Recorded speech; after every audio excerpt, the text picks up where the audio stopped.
Just a couple weeks ago, the state of Texas decided to essentially redefine child abuse in the state, and it's now considered by the Republican-controlled state of Texas that child abuse also encompasses getting gender-affirming care for children. And last week, it was revealed that the state of Texas currently has 9 active investigations into families who got gender-affirming care for their child, for their transgender child.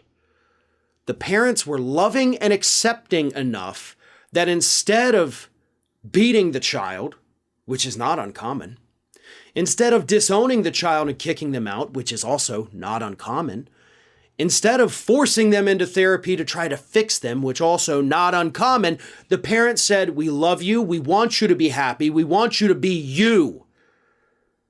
Whoever that you may be, we support it because we love you." And now the state of Texas is investigating 9 of those families, and if they do end up charging them with child abuse, they'd lose custody of their kids. And the kids would maybe go to a family member, maybe, more likely, given that it's Texas, go into the foster care system where they could experience abuse, harm, the psychological damage of course, being stripped from their parents who loved them clearly. And that's what's happening. That's what's happening in our country today. We're back at the point, after years and years of forward progress with the LGBTQ community, we're back to literally criminalizing them. And if we can't put you in jail for being transgender, then by God, we're going to put your parents in jail for letting you be transgender. You can't read about transgender issues in school anymore. We banned all those books, called them pornography because we don't understand anything. We've made it illegal in the state of Florida to even talk about these issues with kids in schools.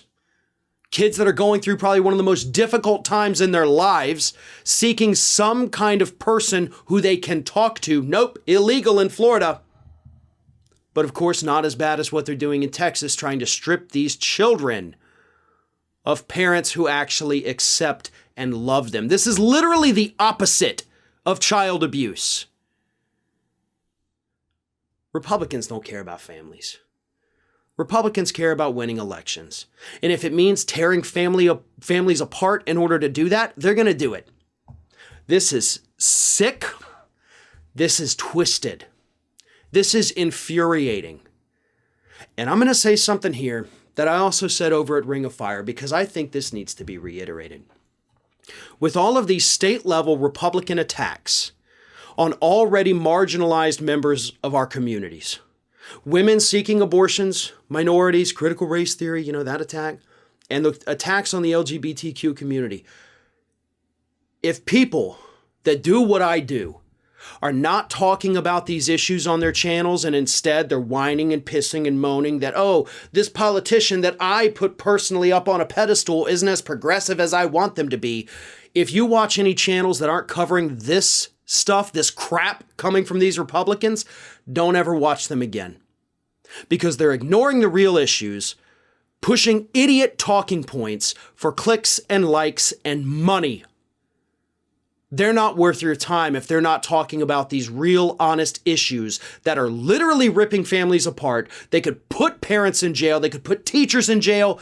Missouri could put women in jail for seeking an abortion if they have an ectopic pregnancy that would kill them. Those are the real issues that matter in this country right now. And I encourage everyone to not watch any YouTuber that's not willing to spend the time to talk about these important issues. Hey everyone, this is Aspen. And did you know that for the low cost of $0 per day, you can subscribe to the Fair and Balanced YouTube channel. We also encourage you to like, comment, and share. But again, click that subscribe button and help Aspen not be so grumpy.